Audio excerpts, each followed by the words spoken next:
আসসালামু আলাইকুম, সবাই কেমন আছেন? একটা বড় সাইজের করলা আমি সুন্দর করে কুচি কুচি করে নিয়েছি।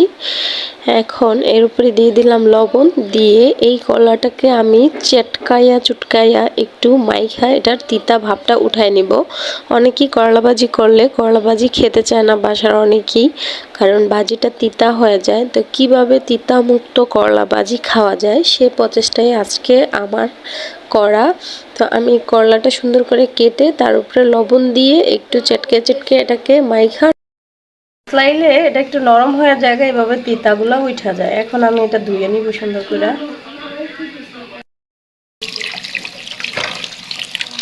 এখন আমি সুন্দর করে এটা ধুয়ে নিব পানি দিয়ে। চুলাটা জ্বালিয়ে একটা ফ্রাই প্যান বসিয়ে দিলাম, আর এখন আমি একটা পেঁয়াজ কুচি দিয়ে দিচ্ছি। বেশি পেঁয়াজ কুচি দিব না, আমি একটা পেঁয়াজই নিছি ছোট সাইজের। আর এখন দিয়ে দিচ্ছি পরিমাণ মতো সয়াবিন তেল। যারা কষ্ট করে আমার ভিডিও দেখে সবাইকে অসংখ্য ধন্যবাদ। প্লিজ আপনারা আমার পাশে থাকবেন। আপনারা না থাকলে কখনই আমি ফেসবুকে বলেন আর ইউটিউবে বলেন সাকসেস হতে পারবো না। অনেকগুলা কাঁচামরিচ হাইরা ছিঁড়া দিয়ে দিলাম। আলু দিয়ে করলা ভাজি আমার অনেক বেশি ভালো লাগে, তাই করলার সাথে আলু এখন আমি দিয়ে দেব। একটু নেড়ে চেড়ে নিব, একটু নেড়ে চেড়ে নিচ্ছি।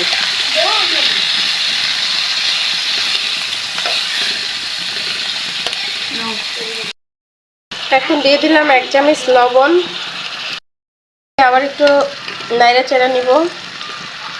একটুখানি হলুদটা নাইরা চাইরা একটু মিশিয়ে নিব।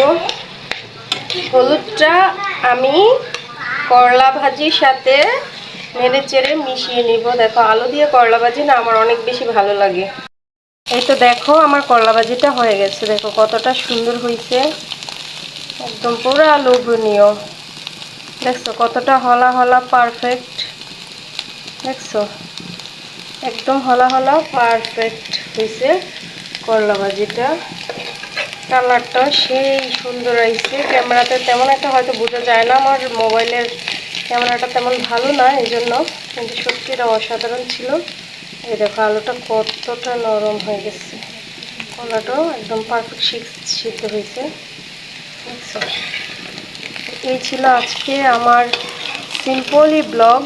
তো ভালো লাগলে অবশ্যই লাইক কমেন্ট শেয়ার করে দিবা ভিডিওটা। সবাই ভালো থাকবা, আল্লাহ হাফেজ।